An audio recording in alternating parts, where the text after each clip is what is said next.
All right, so bell ringer for today.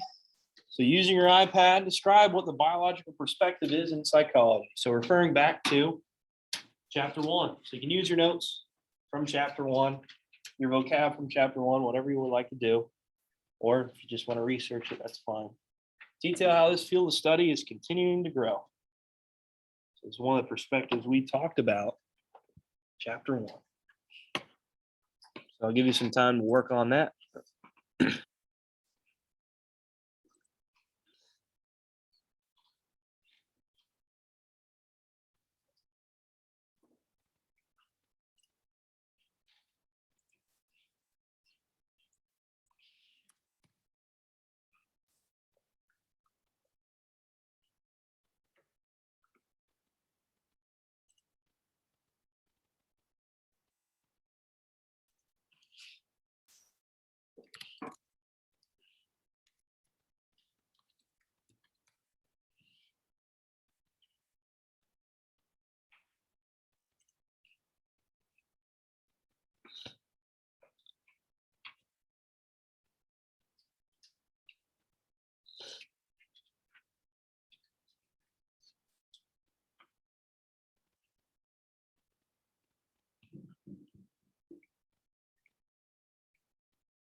All right, so let's get to it here. Biological perspective.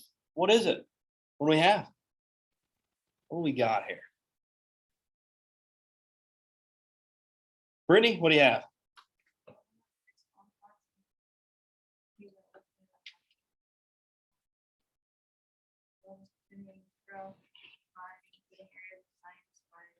Including biology, Yeah, good job. So neuroscience, up and coming field, and how neurons connect and how these neural activity occurs with the practice, obviously, of different activities. The more we practice it, the stronger that neural connection is. We'll talk about neurons, the parts of it, and really how they connect later in the chapter. Good job. So biopsychology, the biological perspective, is this idea where we're applying the body and mind work together. Okay. And we'll have to refer back to some history in psychology from chapter 1 when we go through this here a little bit. But yeah, the field is continuing to grow. How come? How is the biological perspective continuing to grow? Go ahead, Hadley.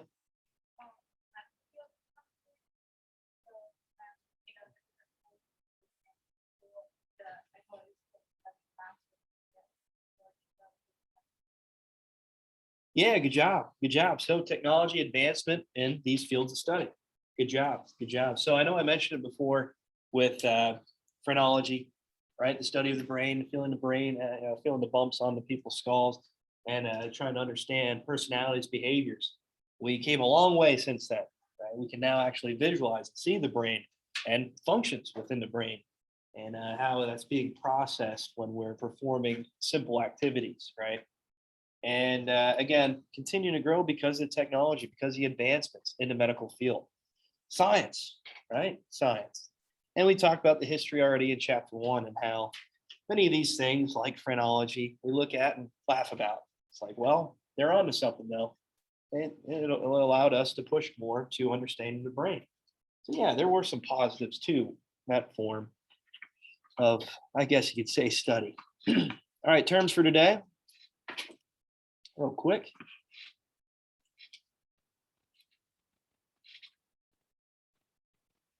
So I know some of these might be reviewed from chapter 1, but I'm going to mention them a little bit.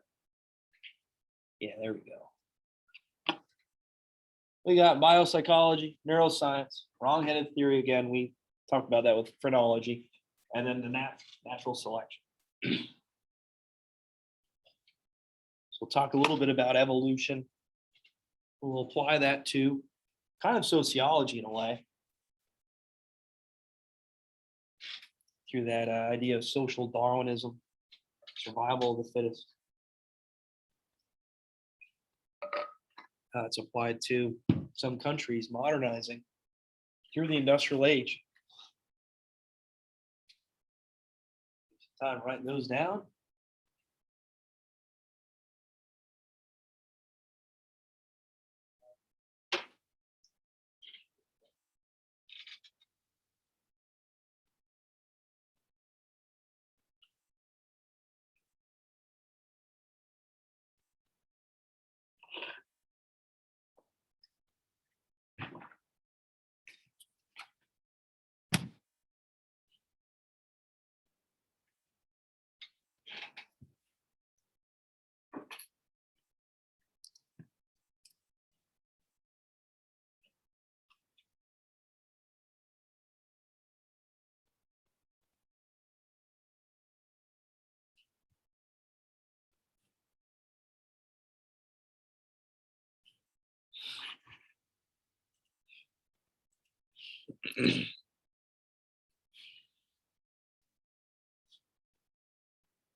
All right, so biopsychology is what we're going to be talking about today. So this biological perspective and applying that the brain has a part in our performance and our movements and how the body and mind, okay, they work together. Neuroscience, kind of mentioned that already. Allison, what do you have for neuroscience? How the body and brain enable emotions, memories, and senses. Yeah, good job. Good job. So this neural connection, we'll talk about this more in this chapter and how neurons can obviously help with our practice and our ability to perform simple actions and activities. Wrong-headed theory. What do you got for the wrong-headed theory, Christian? You have this one? What's that? Having or showing that. Uh, Oh, I think yeah. I think I'm wrong-headed, not wrong-headed theory. Oh, okay. So this is the idea that different parts of the brain have been influenced, right, of different functions and behaviors. So this idea that was brought up really kind of in the 1800s when this idea when phrenology was taking place. You're like, you know what? Maybe we should look into the brain a little bit more in detail. Maybe we should understand that the brain actually has functions, parts of it that controls our behavior, controls our personality, controls our memory, controls our senses and our movements, our sight, vision, hearing, senses, right? And let's face it, it's right. Okay, it's right. So through the 1800s, after phrenology was kind of pushed to the side, the wrong-headed theory was just like, you know what? Maybe we should look into the mind a little bit more in detail. Maybe it does control some of our basic senses. Maybe it does control our movements, our memories, our sensations, right? You name it. And natural selection. What do you have? Haley, what do you have for natural selection?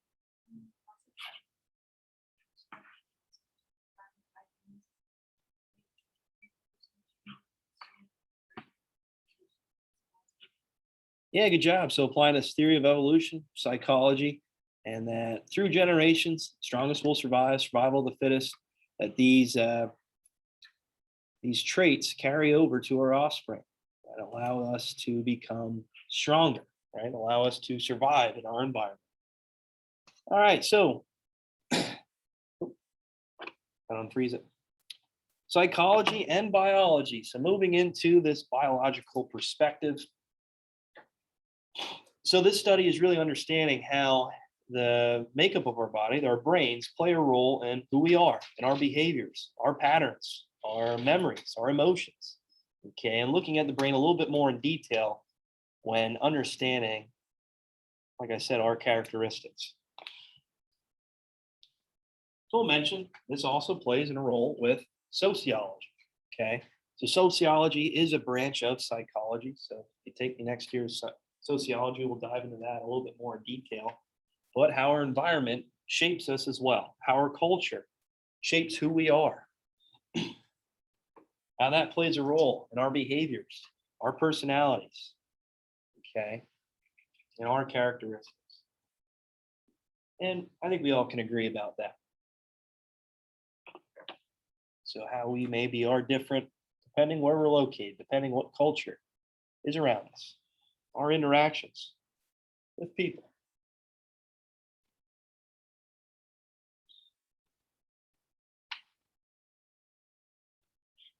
So all these systems coming together to make us who we are. And this idea of nature versus nurture still arises. Okay, I know I'm looking back to chapter 1, but this nature versus nurture really does play a role in psychology. Okay, that's really the first question we ask. Is this something that is instinctive, right? Is this something that's carried on from generation to generation, these characteristical traits? Or is this something we learn over time? Or, let's face it, is it a combination of both? Is it a combination of both? So the brain. Oh, sorry, real quick. With the biological perspective, we're breaking away from that dualism, right? That idea of dualism. Who brought up dualism? You remember? So history of psych that we talked about in chapter 1. Who was that person? Middle Ages, medieval times. You remember? Yeah, Rene Descartes. Good job. Good job. So kind of breaking away that idea where the mind and body work indifferent, right? Where they work separate from another. No, we need to combine them together, right? We need to combine them together. So the mind. So here's just some statistics about the mind. Here's some just facts about the brain. I think they're interesting. So about 3 pounds, about the size of grapefruit, pinkish gray color. We'll talk about these fissures and how the brain is connected, different parts and functions of the brain through this chapter, okay, with the different lobes, okay. And we'll mention about the limbic system. We'll mention about the midbrain, okay. We'll mention about the cerebral cortex, you name it. So about 100 billion nerve cells, okay, and how these neurons are all connecting and firing for certain activities, for certain senses. How this is being processed literally in an instant, in a fraction of a millisecond. And here's another statistic I thought was pretty cool. At a loss rate of 200,000 per day during our adult lives, we still end up with 98% of our brain cells. So we lose brain cells over time, they die off, but we still have 98% of it by the time we die. Maybe a little bit more impacted for some certain people, depending on what they're getting involved in. So heavy collisions, maybe drugs, who knows, right? Who knows?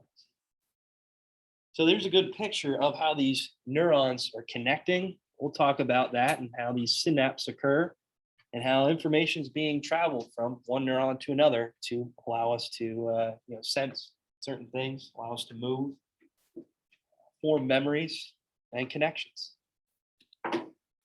So biopsychology, like I said, like the vocab term that you had, is this interaction of the brain, our body, okay, and how we make connections, mental processes. Raven, you have to go. Go ahead, buddy. You good? Okay. So how the brain and the body work together. So neuroscience, like we mentioned with vocab, is a new upcoming field just because the technology we have available to us. This is a study of just really how these neurons connect, how the brain works in a relationship with our body, how we sense the world around us, how we move, how we make memories, emotions, connections, how we perform activities. So again, another perspective of psychology. This one's an ever-growing field, especially with the technology that's available to us.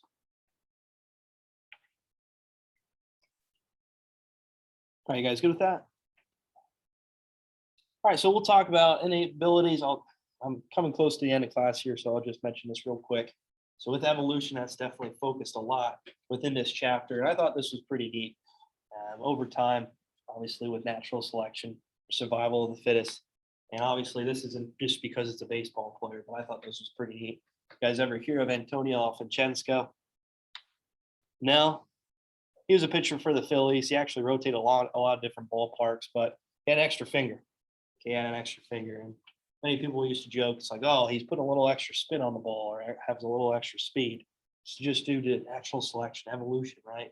He was chosen, he was picked to be a pitcher. In all reality, the extra finger didn't really help him too much. But I thought it was a pretty cool explanation of understanding how over time we adapt to our surroundings, our environment, that survival of the fittest. And again, this baseball player, I thought that was pretty cool.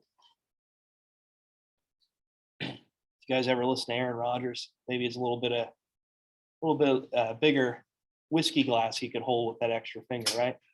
I'm just kidding, just joking. So we'll talk about evolution here in the upcoming chapter. All right, is there any questions? All right, so Friday, I'll have a reading for you. Again, Thursday, we're gonna have a presenter from UTI.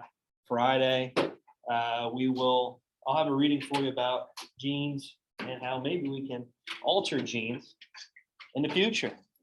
Give these maybe abilities or traits to our offspring. All right, there we go. Gene manipulation, right?